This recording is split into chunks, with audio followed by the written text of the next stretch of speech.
Ngumiti ako. Oo naman, mahal ko ang nayon. Nandun din ang mga kaibigan ko na siguradong wala ng balita sa akin at sa bigla ko nalaman pagkawala. Miss ko na nga sila. Saan ko na maalala ang mga kaibigan ko, sina Ondeng at Anya. Gusto mo bang sa probinsya tayo ikasal? Natigilan ako sa tanong niya. Masyado naman siyang lumunok at napatikim ako. Oo, gusto ko rin namang makasal dahil doon din naman ang punta ng ginagawa naming ito. Pero iba pala sa pakiramdam kapag napapag-usapan na. I just hummed. I'm thinking. Natural lang na pag-usapan natin ang tungkol sa bagay na ito. Doon din naman ang punta natin dahil hindi na kita hayaan pang makawala sa akin. Pakakasalan mo ako at pakakasalan kita. Magiging ganap na tayo mag-asawa. Huminga ako ng malalim bago magsalita. Problemahin muna natin ang magulang at kapatid ko na ngayon siguradong naghihintay na sila sa pag-uwi ko. Sinabi ko sa driver na huwag sasabihin kasama ko si Dexter. You're right. Nakalimutan ko tuloy ang tungkol sa kanila. Kasalanan mo to. Saad naman niya na may paninisi pa sa akin na ikinakunot ng noo ko. Bakit ko naman naging kasalanan? Masyado na ako naatat sa'yo at hindi na ako makapaghintay pang tawagin kang asawa ko. Natawa na lang ako sabay napailing. Kahit talaga ang dami nang nangyari, ang ugali nito ay ganoon pa rin.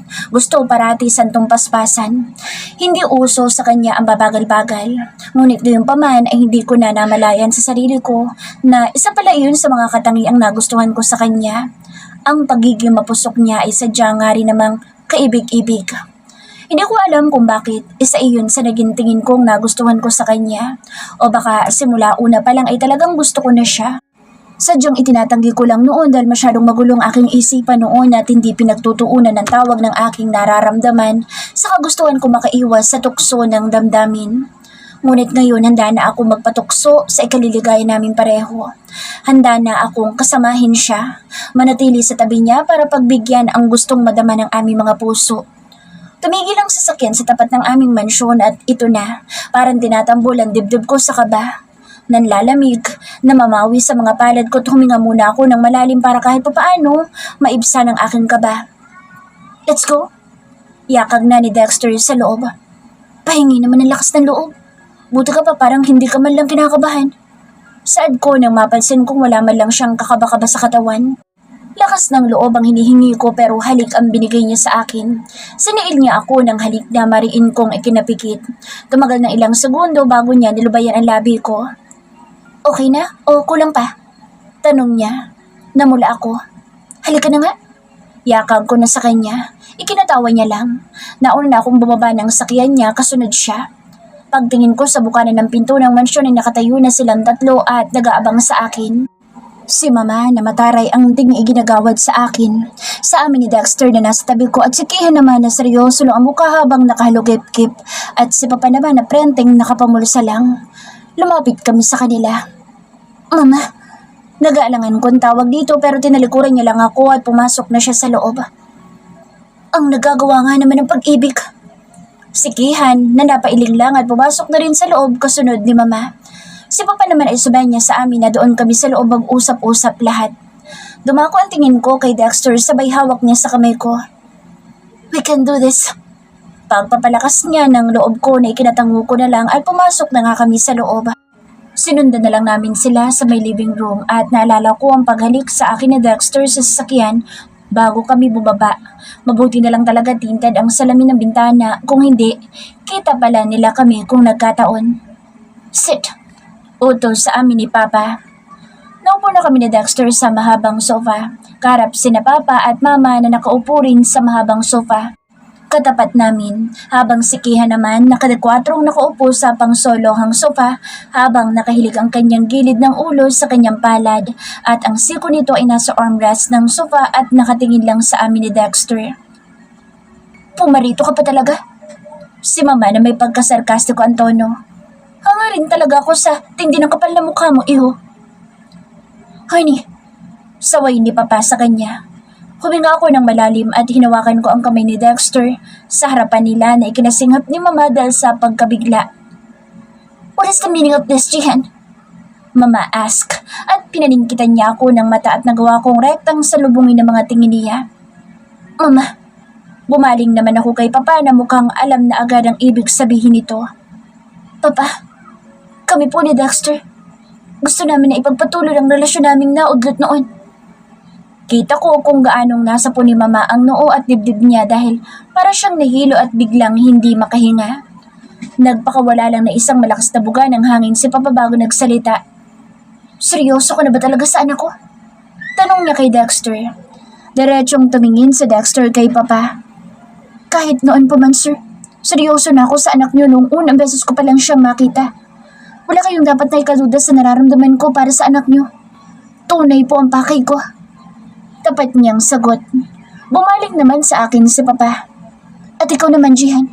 Wala bang sapilitan na nangyari o ginawa sa iyo si Dexter? Agad naman akong umiling. Wala po, Papa. Kagustuhan ko isama siya dito para hingi ng permiso ninyong makapagrelasyon ako sa kanya. Gusto ko na siyang makasama, Papa, at maging asawa ko. Wala nang paligoy-ligoy kong sinabi sa kanila na ikinaawang ng kanilang mga bibig. Asawa agad? Panabay nilang tanong na tatlo at napatulala na lang sila sa akin sa sinabi ko. Opo, gusto ko na po ikasal. Diretsahan kong sagot na para sa kanila, kagimbal-gimbal na marinig. Nalaglag na lang ang mga panga nila sa pagiging diretso ko. Naniniwala ako na kahit na anong gawin nila at paghiwalayin man nila kami, hindi na kami mapaglalayo pa. Sapat na ang mga nasabi ni Dexter noong hinarap niya mga magulang ko ng gabi ng party. Sa pagkakataong ito, ako naman ang tatayo para ipaglaban siya dahil nagawa niya na ang kanyang bahagi. Kaya ngayon ay ako naman. Hindi sila makapaniwala sa biglaang desisyon ko. Samod-saring pagalit ang mga sinabi sa akin ni Mama at mga masasakit na salita naman para kay Dexter. Ngunit hindi nito nabago ang naging desisyon ko. Matapos ng lahat na nangyari, nararapat lamang siguro ako na magdesisyon para sa aking sarili. Hindi ko naman inaagad ang pagpapakasal o ang pag-aasawa. Ang nais ko lang ay bigyang pagkakataon nila sa Dexter. Lumaki akong kontrolado ng iba ang desisyon maging sa buhay ko. Bawal ang ganito, bawal ang ganyan, at dapat ganito. Gusto ko namang maranasang makapagdesisyon na para sa akin, yung tunay kong ikaliligaya. Hindi na rin naman ako bata, nasa tamang edad na ako at ang tanging gusto ko lang maramdaman ay ang suporta ng mga tao sa paligid ko sa gusto kong mangyari sa aking buhay. Alam ko na ang desisyong ginawa ko ay hindi makasasama sa akin, sa amin, at ang taong pinili ko ay nararapat lang ding piliin. Gayong alam na nilang hindi na ako papapigil sa kagustuhan kong makasama sa Dexter at ipaglaban ang relasyon namin. Na naudlot noon ay wala na ngang nagawa si Papa, kundi ang ipatawag ang mga magulang ng binata kinabukasan kahit na ganap man ang pagtutol ni na Mama at Kihan. Tapatan kaming mga nakaupo ngayon sa mahabang sofa. Kami ng pamilya ko at sila naman na pamilya ni Dexter. Si Senyora, si Senyor at si Dylan ay narito din. 4 sila ngayon na nandirito. Si Mama na hindi naman maipinta ang mukha. Si Kihan na seryoso lang at si Papa na casual lang ang ekspresyon na ipinapakita sa kanila. Sabay-sabay kaming mga napasinghap sa gulat at ako'y natutok na lang ang bibig ko nang biglang lumuhod sa harapan namin si Don Theodore. Buhat mismo ng dalawa niya mga tuhod sabay yumuko. Nanlaka ang mga mata namin sa hindi inaasahang gagawin nito. Kita sa kanilang pamilya na Dexter na wala silang mukhang maiharap sa amin.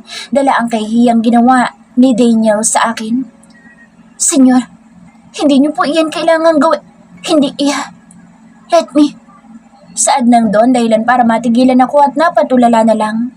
Tumingin ako kay Dexter para ipabatid na patayuin niya ang kanyang papa ngunit wala siyang reaksyon na itinugon at tinayaan lang ang ama na lumuhod. Kami, ng buo kong pamilya humihingi ng tawad sa nagawa ng anak ko si Daniel. Sa inyong anak. Pagpapakumbaba ni Don Theodore.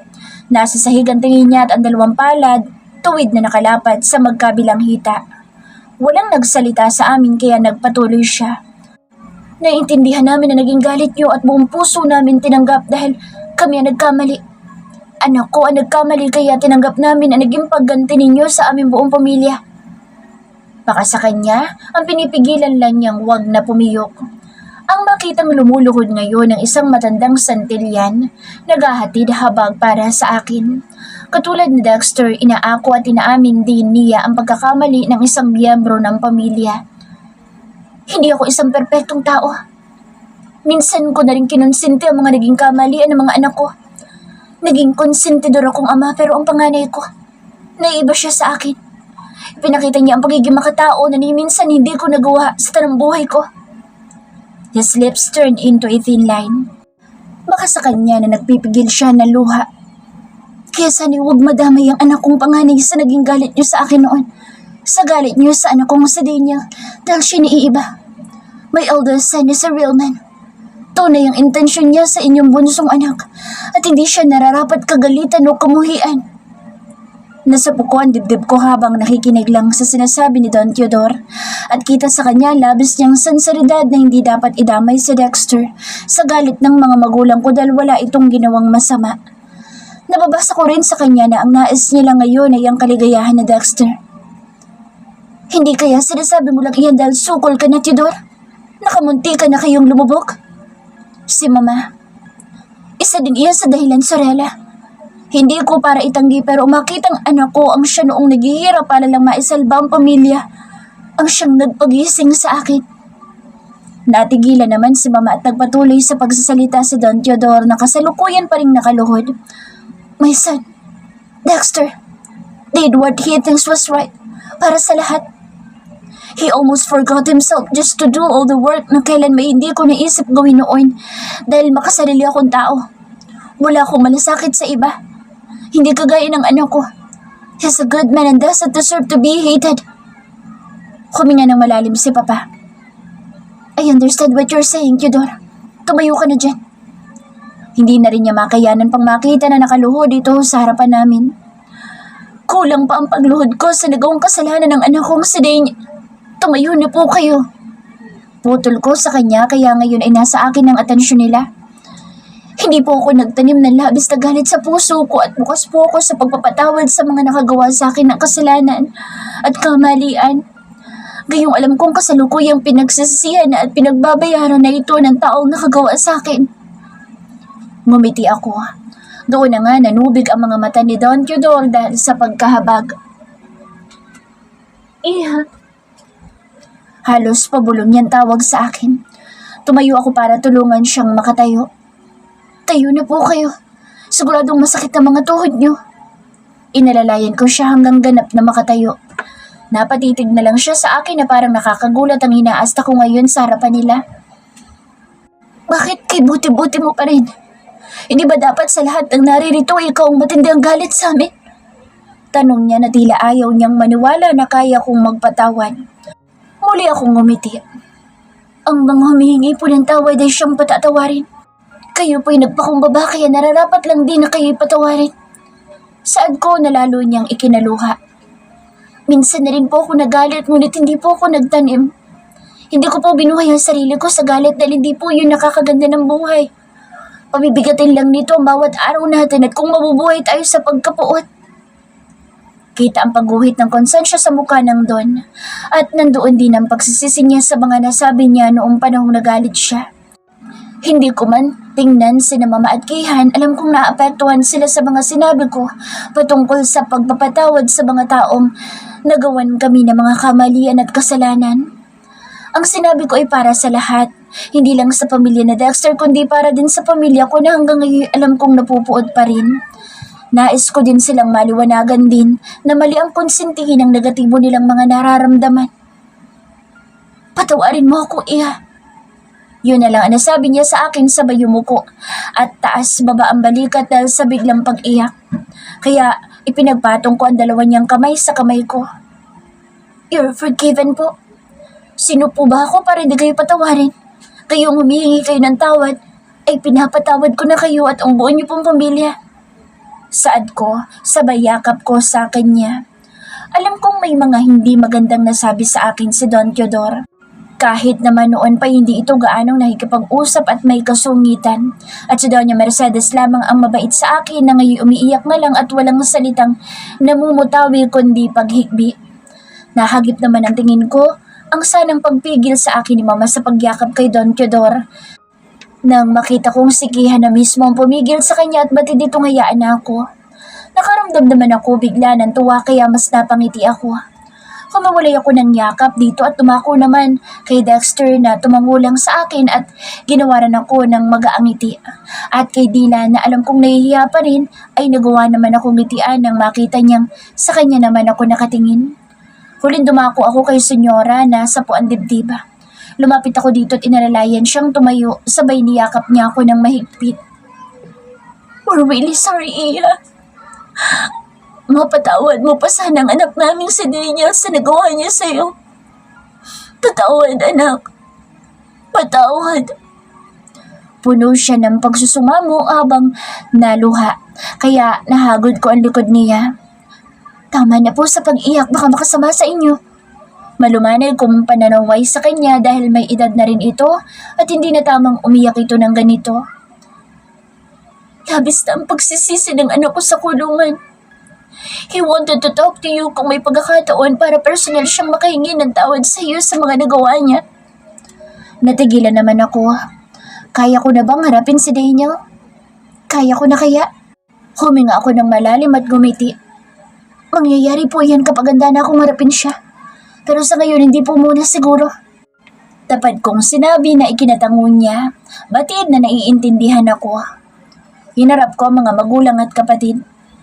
"Mama, Papa, Kihan," tawag ko sa kanila. "Sana'y mapatawad niyo na rin ang pamilya Santillan.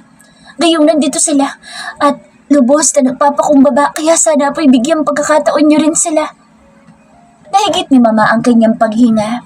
Si Kihan naman na umiba ng tingin sabay kamot sa kilay at si Papa na mariin na napapikit. Alam kong nahihirapan sila ngunit nandito na ang pamilya ni Dexter at sila ay totoong nagsusumamo sa kapatawaran ng pamilya ko. Alam kong kasalukuyan ng mga lumalambot ang kanilang mga puso. Hindi biro nangyari sa anak namin. Paunang sinabi ni Papa. Pero may puwang naman talaga para sa pagpapatawad ng lubos. Pero sana'y maintindihan niyo rin na hindi ganoong kadali para sa amin na ganap na ibigay iyon sa inyo. Dahil kami ang lubos na nasaktan para sa anak namin.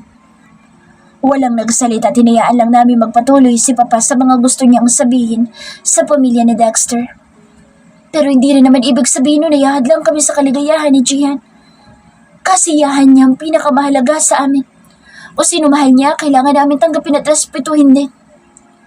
Ngumiti ako kasabay ng panunubig ng aking mga matang nangiinit habang nakikinig lang sa sinasabi ni Papa at nakatingin sa kanya. Lalaki siyang humarap kay Dexter at ganoon din ang binata sa kanya pero nandoon ang respeto para sa isa't isa. "You're lucky na nagawa mong maipanalo ang puso ng anak ko at nalagpasan mo ang mga hamon sa iyo ng buhay. Wala kang hindi kinaya. You prove yourself that you deserve a woman na katulad ng anak ko." Batid ni Papa ang paghanga niya rito bilang tunay na lalaki. Sina Mama at Kihan ay natahimik na lang. Hindi na sila nagsalita at alam kong hirap sila sa naging desisyon ni Papa. Ngunit alam ko na balang araw darating din ang panahon, matatanggap din nila ito at hindi man sa ngayon, kundi balang araw. Promise us na kailan may hindi mo sasaktan ang anak namin. Kundi alam mo kung ano at sino ang makakalaban mo. Batid ni Papa na pumapayag na siya sa relasyon namin na ikinangiti ko ng mas malawak kahit na may himig siya ng paninindak. Makakaasa po kayo, sir, na hindi ko siya sasaktan at hindi ko sasayangin itong pagkakataong ibinigay ninyo sa akin. Buong pusong pangako ni Dexter at derechahang nakatingin kay Papa. Dapat lang iyo, dahil iba ang galit ng isang ama kumpara sa galit ng ina at kapatid, kaya ayusin mo.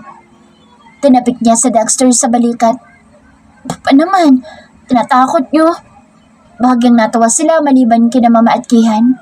Hinarap naman ako ni Papa. At ikaw, hindi ka muna pwede magpakasal. Masyado ka rin mabilis na bata ka. You're still young. 20 ka pa lang. Enjoy yourself muna. Hindi biro ang pag-aasawa. Saglit ka pa lang namin makakasama. Bubukod ka na agad sa amin. Paunahin mo na muna ang kuya mo na hanggang ngayon ay wala pang girlfriend. Kihan grungod nang mapunta sa kanya ang usapan at si Mama naman, lumamlam ang mukhang nakatingin sa akin. Tama nga si Papa. Sandali ko pa lang silang nakakasama kaya hindi tama na mag-aasawa ako agad. Maintindihan naman ni Dexter kung girlfriend, boyfriend muna kami. At least kayo legal na ang relasyon namin sa pareho namin mga pamilya. Hindi pa man ganap na maayos, alam ko, may panahon para sa ganap na paghilom ng bawat isa. Ang mahalagay kami ni Dexter, naganap naming naipanalo ang isa't isa. Nakaupo kami ni Dexter sa paanan ng alon sa tabing dagat habang nakatanaw sa malawak na karagatan at hinihintay ang paglubog ng araw ng dilaw na kalangitan. Hawak namin ang kamay ng isa't isa habang nakasandig ang ulo ko sa kanyang balikat at siya yakap ng isang kamay ang dalawa niyang tuhod. Sandali akong pumikit. "You're sleepy?" Tanong niya nang mapansin niyang pumikit ako. Hinaplos niya ang aking pisngi. Umiling ako. "Hindi. Dinadama ko lang ang masarap na pakiramdam na dulot mo at dulot ng tahimik na paligid." Tapat kong sagot. "You know what? Mas mabulaklak ka nang magsalita ngayon kaysa sa akin." Saad niya. Ngumuso ako. "Sinasabi ko lang naman kung anong nararamdaman ko. Kung ayaw mo, hindi na ako magsasalit." Hindi ko na naituloy ang sinasabi ko nang bigla niyang kabigin ng bato ko at sinaila ko ng halik na ikinatahimik ko. Sandali lang ang halik na iyon dahilan para mabitin lang ako. "Yun na yun?" Tanong ko sabay irap. Tumawa siya. "Nang maging legal ang relasyon natin sa pamilya mo, mas naging aggressive ka pa kaysa sa akin. Palagi kang bitin sa halik ko. Gusto mo bang mag-level up na tayo?" Panunokso niya. Alam na alam niya talaga kung paano kung mapapatahimik. Nakaramdam naman ako ng pangiinit ng magkabila kong pisngi. Ang tinutukoy niyang level up ay yung, "Hindi pa ako ready." Palaging ito ang sagot ko.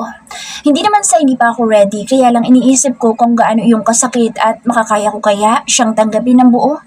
Kasi naman isang beses ay pinakitaan niya na ako ng kanya. Natakot ako at napatakbong palabas ng kondo niya. Grabe ang kahihiyang inabot ko nang wala siyang tigil sa kakatawa sa akin. "Kailan ka pa magiging ready? Ipon na ito. Ikaw na lang hinihintay." Saad niya at sa pagkakataong ito'y mukha ngang nahihirapan na siyang pigilan ang sarili. "Alin ang ipon na? Itong alkansya." "Alkansya? May alkansya ba sa loob?" Napaisip ako kung anong alkansya ang tinutukoy niya hanggang sa unti-unti ko nang mapagtanto kung anong alkansya iyon. Nampas ko siya. "Bastos ka?" Mas tumawa siya. "Hindi bastos iyon.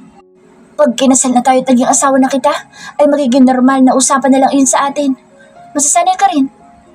Hinalikan niya ako sa gilid ng noo ko. Muli akong gumuso. "Kahit na, alam mo namang wala pa nangyayari sa atin kaya dapat lang na maghinay-hinay ka sa usaping ganoon." Bumuntong hininga siya sabay natawa ulit. Eunice, kaya talagang ikaw ang babaeng minahal ko. You are so pure." Muli niya akong hinalikan ng ilang ulit at pareho kaming naghagikikan sa wala niyang tigil na kakahalik. Hanggang sa magsawa na. Eunice pa rin ang tawag niya sa akin dahil doon niya ako kilala at doon siya sanay tawagin ako. At ayaw niyang tawagin akong Jihan dahil pakiramdam daw niya ibang tao ang tinatawag niya. Pinaglapat niyang aming mga noo. "I love you, Eunice. I'm so in love with you with all my heart." Malamyos niyang sinabi sabay pumikit habang yakap niya ako sa aking bawang. Ngumiti ako at hinaplos ko ang magkabila niyang pisngi. "I love you more. Mahal kita. Mahal na mahal." I kissed him passionately and he responded with his tender kisses, and we both shared sweet kisses and felt our soft lips touch and munching each other's lips. "Patawad kung nito ko lang naamin sa iyo ang tunay kong nararamdaman. Nauna pa lang gusto na talaga kita. Ngunit hindi ko alam ang gagawin noong pinag-aagawan niyo akong magkapatid. At ang gusto ko na lang noon ay makalayo sa inyo dahil ang tingin ko sa iyo ay isa rin baliw." Saad ko na mayroong pagpapaliwanag. "Naiintindihan ko at alam kong naging komplikado ang lahat para sa iyo. At hindi ko itatangging baliw nga ako. At baliw na baliw talaga ako sa iyo. Eunice, kung alam mo lang." "Alam na alam ko, Dexter. Masyado kang desperado sa akin na kulang na lang ilagay mo ako sa iyong bulsa." Tumawa siya. "Sa brief kita gustong ilagay, hindi sa bulsa." Dahil sa sinabi niya ay nakurot ko siya sa tagiliran. "Oh!" Inda niya at agad ko rin siyang binitawan. Pero Pino ang naging pagkurot ko sa kanya kaya nag-iwan ng hapdi. "Nagiging mapanakit ka ha? You're a bad girl now." He hissed at iniinda pa rin ang Pino kong kurot sa kanya habang nakangiwi. "Bastos ka kasi. Sa brief mo talaga ako gustong ilagay." Hindi ko siya makapaniwalang tiningnan. Lagay mo rin ako sa paunti mo para fair square tayo. Aray! Masakit! Hindi niya na naituloy ang sinasabi niya nang muli ko siyang kurutin. Napaka mo talagang lalaki ka. Hindi ka pa rin nagbabago. Pilyo mo. Binitawan ko ng tagiliran niya dahil naawa na ako at naluluha na siya. Masakit? Alang ang tanong ko. Sinamaan niya ako ng tingin. Obvious ba? Sinisiguan mo ako? Tinaasan ko siya na isang kilay dahilan para magmukha siyang maamunto pa. Hindi. Pagtanggi niya kahit mataas ang kanyang boses at nang akmang kukurutin ko siya ulit ay hinawakan niya na ang dalawang kamay. Tama na. Bigla na siyang sumeryoso. Isa pang kurot, dito tayo mismo sa tabing dagat mag-honeymoon. Kahit wala pang kasal na magaganap. Sige, kurot. May hamon niyang sinabi na ikinalunok ko. Hindi na. Sorry. Biglang kabig ko. I can see how scared you are. Paano tayo niyan magkakaanak kung takot kang makama? Hindi naman ako takot, kinakabahan lang. Kinakabahan? He mocked me. Alisin mo yung kabang iyan dahil hindi pwede sa akin yan. Saan niya nakala mo hindi na talaga siya nakikipagbiruan? Dexter kasi. Ano? Hindi ko masabi. Ano? He asked impatiently. Kinakabahan ako kasi malaki.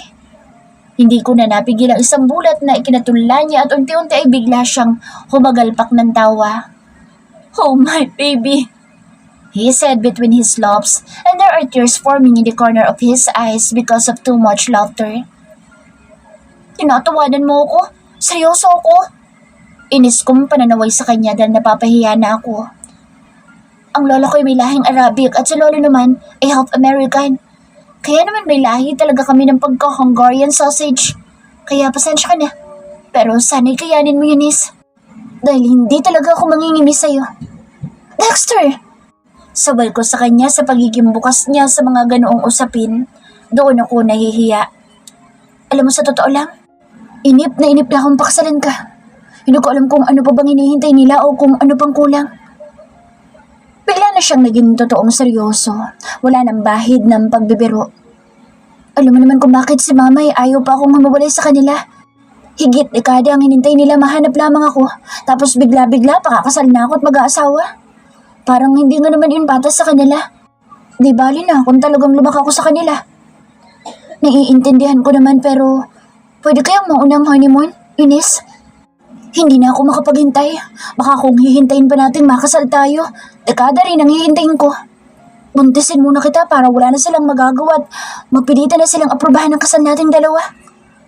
Saan niya at nagulat ako na bigla niya akong buhatin kasabay ng pagpili ko. Dexter! Nagpumiglas akong ibaba ako. Shh! Behave! Saway niya sa akin. Nahampas ko siya. Ako pa talagang kailangan mag-behave. Kahit kailan talaga sira-ulo ka. Oo, matagal nang sira-ulo ko. Dinala niya na ako sa papasok ng hotel ng resort kung saan kami naka-check-in. Pagkapasok namin sa room ay nilak niya na agad ang pinto at siniguradong hindi ako makakatakbo sa pagkakataong ito. Napaatras ako sa kama sabay napalunok. Dexter, seryoso ko na ba rito? Kabadong-kabado na tanong ko. Ngumisi siya sabay hubad ng t-shirt. Kapag buntis ka na, may magagawa pa ba sila? So let me pour my seeds on you. He started to unbuckle his belt. At doon nga, sa mismong oras na iyon, we both make love at pinag-isa ang aming mga sarili at katawan. I know having sex with a man na hindi pa kayo kasal ay mahigpit na ipinagbabawal. Ngunit para sa amin, mahal namin ang isa't isa kaya walang mali sa aming pag-iisang katawan. Kami rin ang magkasama hanggang huli at hindi rin magtatagal ganap ng magiging mag-asawa.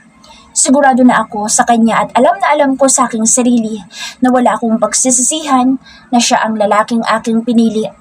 Minahal ng buong puso at siya rin ang huling lalaking pagbibigyan ko ng lahat-lahat sa akin.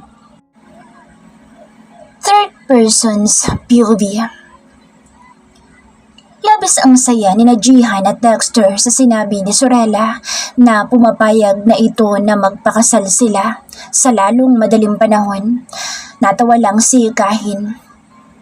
Ang mga bata nga naman sa panahon ngayon, kay pupusok at hindi makapaghintay, kaya gumawa na lang ng paraan na makasala. Iiling-iling ito. Biglang tumayo si Kihan at akmang aalis na ng hapag kahit hindi pa nagagalaw ang pagkain nang tawagin siya ni Jihan. Kuya, natigilan ito. Nang pamulsa si Kihan, nilingon ng kapatid nang hindi ito humaharap. You have my blessing. Now go and get married. Matapos nitong sabihin iyon ay tuluyan na itong umalis ng dining room hanggang sa mawala na sa kanilang paningin at unti-unting gumuhit ang ngiti sa mukha ni Jihan. Alam niya na hindi man ipakita ng kapatid at puro kagaspangan man ay pinapakita nito. Alam niyang tunay na itong pumapayag at ang nakaraan lang ang pumipigil dito para pakitunguhan ng maayos si Dexter. Salamat, Kihan. Halos pabulong na sinabi ni Jihan kahit na alam niyang hindi na siya maririnig ng kapatid. Hinawakan ni Dexter ang kamay niya at pareho nilang hinarap ang mga magulang ng dalaga. Mama, Papa, tawag sa kanila ni Jihan. Mariing pumikit muli si Sorola. Pasaway ka rin anak, kay aga mo kung bibigyan ng apo. Bakas ang hinanakit dito pero nandoon na ang pagsuko. Ganyan talaga mga kabataan. Kapag nakita na nila ang kanilang mga tinitibok ng puso. Ganito rin naman tayo noon sa mga magulang mo. Hindi ba? Deja vu ito. Ganito rin na eksena. Buntis ka na rin noon kaya wala na silang nagawa pa. Dahil naka-home base na ako. Si Kahin na tila ayos na ayos lang maging lolo, sabay tawa. Kaya pala madaling araw kung ano-anong weird na pagkain ang kinakain sa kusina. Yun naman pala'y buntis na. Binalingan ni Sorella ang anak sabay irap sa asawa at hindi na pinansin ang sinabi nito. Payagan mo na magpakasalan dalawa. Hindi pwede lumabas ang bata na hindi pa iyan sila kasal. Saan ni Kahin kaya muli ay huminga ng malalim ang asawa at hinarap sina Dexter at Jihan. Yudo, tawag nito sa kanila. Go and get married. At ang apo ko, sa akin niyo iwan at ako mag-aalaga. Matapos yung sabihin ni Sorella, ay tumalikod na ito sabay alis sa hapag katulad ni Kihan. Naiwan silang tatlo. Si Kahin na napailing na lang pero ang dalawa ay ganoon na lang ang tuwa dahil kahit na malamig at mataray man ang pagkakasabi ni Sorella, kita na dito ang bukas loob na pagpayag sa kanilang gustong pagpapakasal. Makakaasa kayo na iingatan kong anak nyo at ang magiging apo nyo. Labis na tuwang sinabi ni Dexter. Tumango si Kahin. You should be. Papa, maraming salamat. Tumayo si Jihan at niyakap ang kanyang papa na simula umpisa, kakampi niya. Hinagod ni Kahin ang likod ng anak. You deserve to be happy. And you already found a good man na makakasama mo for the rest of your life. Kaya panatag na ang loob ko na magiging maayos din ang iyong buhay sa tao makakasama mo. Papa. Masubigpit ang yakap niya rito. Tumayo rin si Dexter at lumapit dito. Sir, maraming salamat sa pagbibigay pa yung tulot na pakasalan ko ng iyong anak. Lugod na pasasalamat ni Dexter. Bumitaw na si Jihan sa papa niya at si Dexter naman ang hinarap ni Kahin nang tumayo rin ito. Doon din naman ang punta niyo. Hindi na rin dapat pinatatagal pa. Be a good husband to my daughter. Don't let her cry. Or I'm the one who will make you cry and bleed. May pananakot na sinabi nito. Natawa si Dexter. Hindi ko po iyan kailanman magagawa, sir. Masyado ko mahal ang anak niyo. That's good. Tinapik-tapik ni Kahin ang balikat ni Dexter. Planuhin na natin ang inyong magiging kasal. Malawak ang naging pagkakangiti ni Jihan at dumako ang tingin sa kanya ni Dexter. Kapwa sila masaya na ganap na sila ikakasal ng walang tutol. Lahat ay pumayag na. Hindi pa man ganap na nagiging maayos ang lahat. Ang mahalaga ay unti-unti nang natatanggap ng pamilya niya ang lalaking gusto niyang makasama sa habang buhay. Hanggang dito na lamang ang kanilang pahina. Ngunit tuloy-tuloy ang kanilang storya. Subukin man sila ng panahon at ulanin man ang sandamakmak na problema at bagyuhin man ang pagtutol, sila'y mananatiling sila pa rin.